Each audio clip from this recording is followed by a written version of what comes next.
Salve, salve, moçada do Democracia Pura! Ou melhor, salvem, salvem os nossos velhinhos. Obviamente o vídeo de hoje será sobre essa doença que aflige todo o planeta, que é um desafio para todos os governos. Uma doença que pode deixar em colapso todos os sistemas de saúde desse nosso mundão.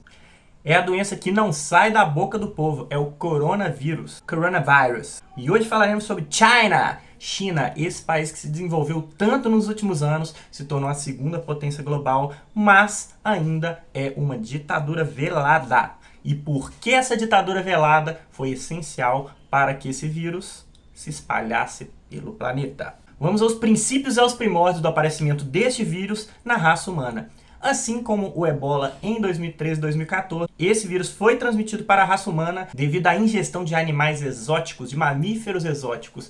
E coincidentemente, essas duas doenças que mataram e ainda vão matar muita gente vieram da injeção do morcego. Não vamos mexer com o Batman. Ao ingerir os animais exóticos, as pessoas contraíram esses vírus e começaram a passar comunitariamente, o que é um risco para a saúde mundial. Mas por que a China tem papel crucial tanto no desenvolvimento da doença quanto na sua resolução?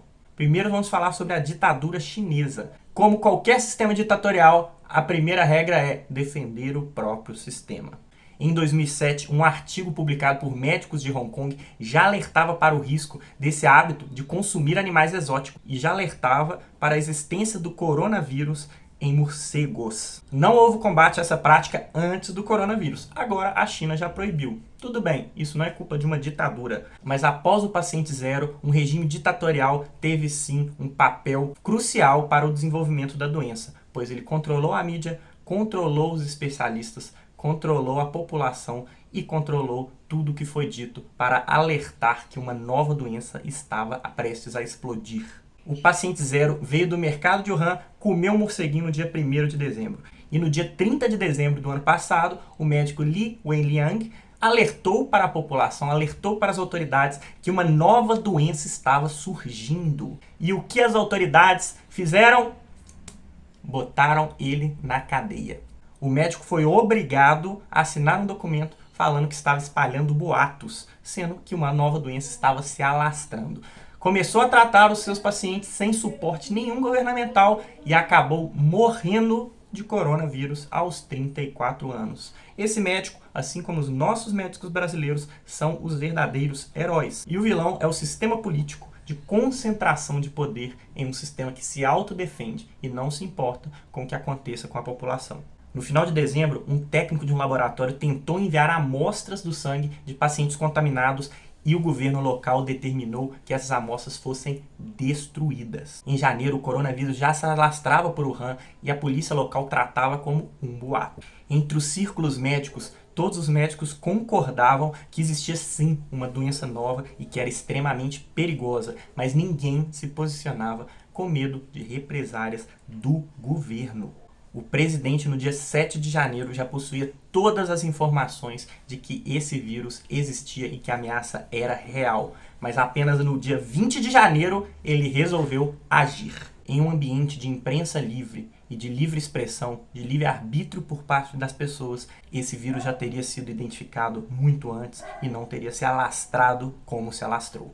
Mas o governo chinês, após reconhecer o próprio erro, o que é raro em regimes ditatoriais, deu show de bola. Por quê? Porque chamou os especialistas para entender o que estava acontecendo. Estatísticos demonstraram que, se nada acontecesse, o caos seria instaurado por completo. E a China resolveu criar um inimigo único do país, o vírus, e mobilizar toda a população para combater esse inimigo. Essa forma de guerrilha contra um vírus nunca foi observada na história da humanidade e recebeu até um novo nome: supressão. Basicamente, a aplicação da tática de guerrilha extrema de quarentena, restrição a movimentos e restrição à atividade econômica. Para a supressão dar certo, todos têm que colaborar. E o governo central precisa impor regras que precisam ser obedecidas. A cultura chinesa é famosa por privilegiar o coletivo ao invés do individual. E essa tática funcionou. E em Wuhan eles conseguiram praticamente eliminar o vírus. Para entender a supressão, a gente tem que explicar um pouco o que é a mitigação, a forma de combate à epidemia utilizada até este momento. A mitigação consiste em tolerar o vírus na população que é menos vulnerável. Então a gente tolera a entrada do vírus em uma pessoa como eu, jovem, saudável, bonita e sorridente, para que eu fique imune. E assim o vírus não consegue mais circular. Obviamente, preservamos os grupos de risco, os velhinhos e pessoas com problemas respiratórios, mas em um ambiente em que todos estão imunes, o vírus não circula mais. Essa é a mitigação.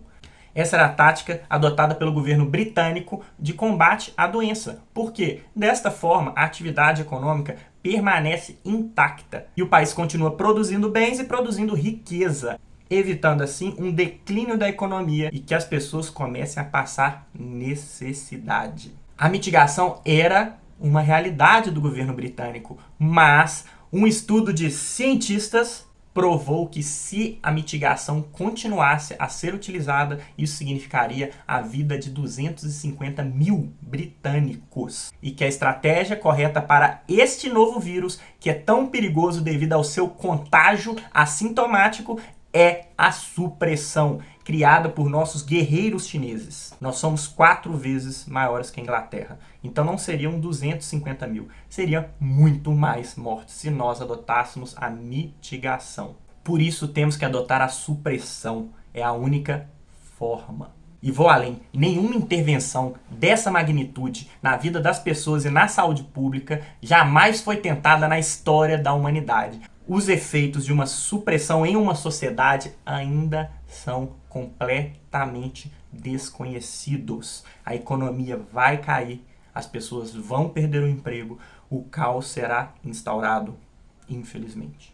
Mas não tem outro jeito. É o distanciamento a longo prazo ou colapso completo dos hospitais. É isso o que os estatísticos e cientistas estão nos falando. As pessoas que realmente deveriam ter o poder, as pessoas que realmente deveriam tomar as decisões para o nosso país. Na China, a limitação do direito de ir e vir foi decretada para 930 milhões de chineses. O protocolo consistia em apenas uma pessoa poderia sair da residência uma vez por semana, somente para reabastecimento. Elevadores só podiam entrar 4 pessoas, uma em cada canto. E eram fincados palitos no isopor para que apertassem o botão do elevador. As pessoas mantinham 1 metro entre elas nas filas. Transportemos a supressão para a população brasileira. Nós amamos abraçar, nós não respeitamos as regras, nós banalizamos o que o governo diz para a gente fazer.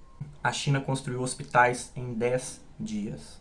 Nós não conseguimos tampar um buraco das ruas. Não quero alarmar ninguém, mas entramos hoje em uma era de incertezas.